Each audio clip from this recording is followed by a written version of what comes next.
The music world always has its share of drama, but this one is personal, intense, and a bit heartbreaking. Pete Parada, the former drummer of The Offspring, recently opened up about his exit from the band, and this story has layers.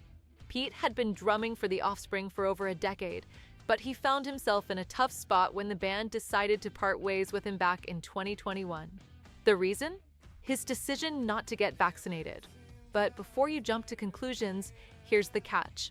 Pete has been battling Guillain-Barré syndrome since childhood, a condition that makes vaccines a real risk for him. He'd even recovered from COVID without much trouble, but the idea of triggering another bout of the syndrome was too dangerous. According to Pete, the turning point came when he got a phone call from The Offspring's new manager.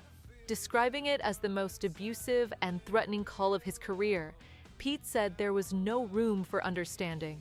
The manager told him that he had to get vaccinated or be replaced.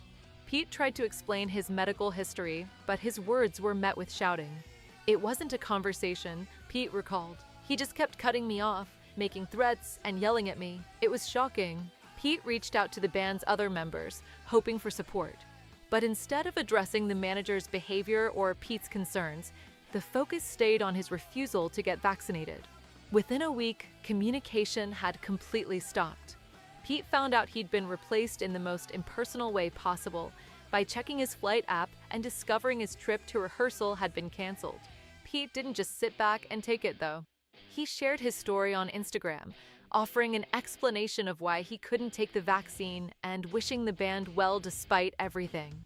He wrote, "I caught the virus over a year ago, and it was mild for me. But I'm not so certain I'd survive another round of Guillain-Barré syndrome. Unfortunately for me, and my family, who's hoping to keep me around a bit longer, the risks far outweigh the benefits." The Offspring quickly moved on, bringing in Josh Freese to fill the drum throne. But even Freese wasn't a long-term fit, as his commitments with the Foo Fighters eventually pulled him away. Brandon Pertzborn took over after that, adding another twist to the lineup changes. What do you think about the situation? Was The Offspring justified, or should there have been more room for understanding? Drop your thoughts in the comments.